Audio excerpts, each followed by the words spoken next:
Legend. That's an interesting word.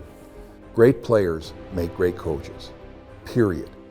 You could be the best X and O guy in the world, but if you don't have the players, forget about it.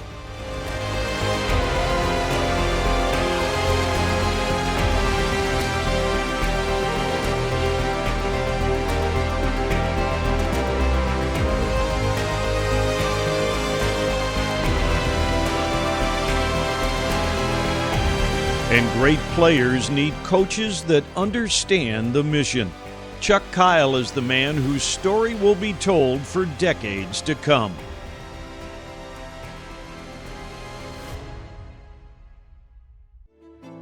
A strong foundation doesn't happen overnight, but the building blocks for the St. Ignatius football program began to take hold.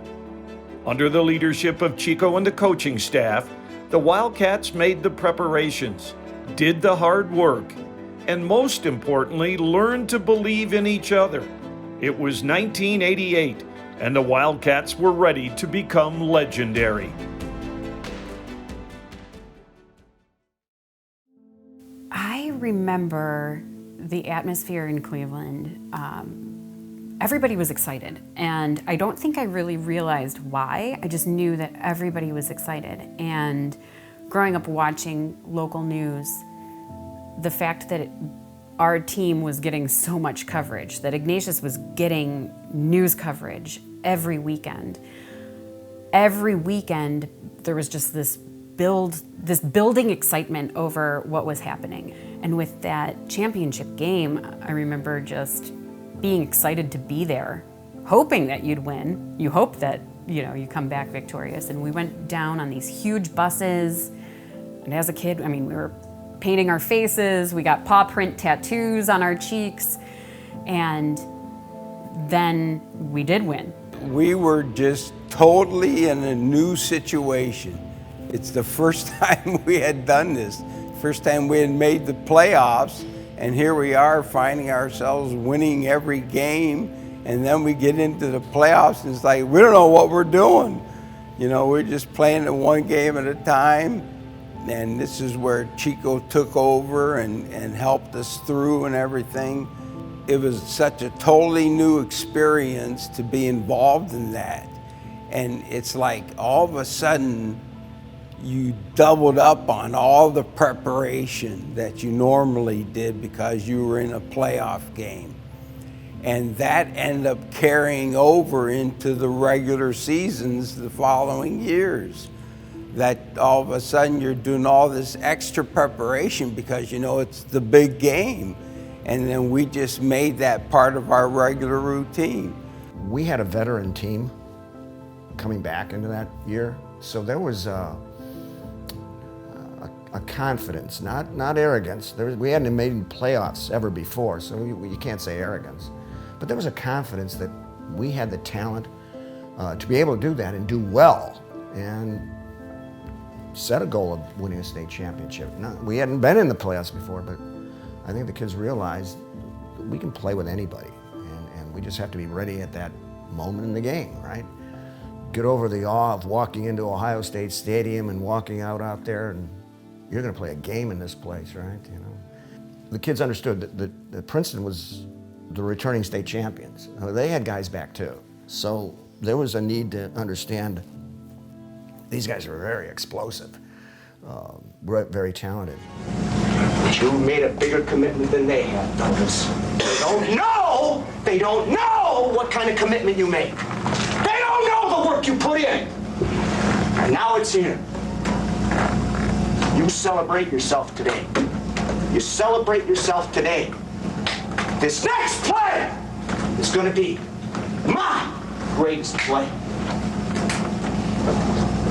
Be state champions. Be state champions. Be state champions.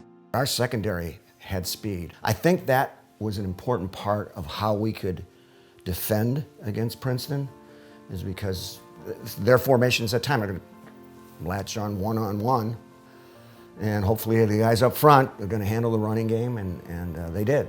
And then offensively, we took the lead with a field goal, but you got to get across the goal line, And finally we had a breakthrough. You know, they blitzed and it was a one-on-one situation and Mike Buddy caught the ball, broke the tackle, and there it was. Now we have to just hold it up, and that's what the goal line stand was.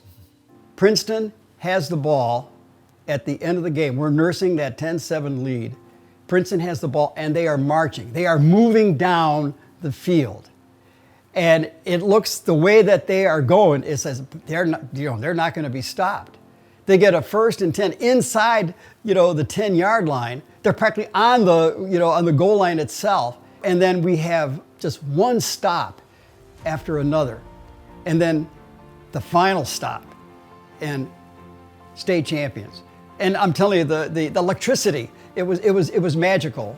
It was a moment in 1988 where I think the entire, Ignatius community came together, driving down to Columbus and being there and seeing this absolutely incredible game. The thing I remember most was just sort of the controlled chaos that was right then at the end of the game, just making that goal line stance. That's what I'll always remember about the game. Just the excitement of being there. It was very emotional, as you can imagine. It was very dramatic, and I'm not embarrassed to say there were young, hardy men with tears running down their eyes, right? And that's okay. It was good. And we came back. The bus pulled up to Ignatius. I remember there was no formula for this. And we waited outside for the team. And people we didn't know were waiting with signs, like champs, and congratulations. And I remember the cheers of the kids getting off the bus, who seemed like adults to me at the time. I mean, here's these heroes coming off the bus. And it just kind of naturally turned into a welcome home party that repeated then the next year. And then it became traditions. But that first year was just, one foot in front of the other to see what would happen. And what happened felt, as an 8-year-old, felt like magic.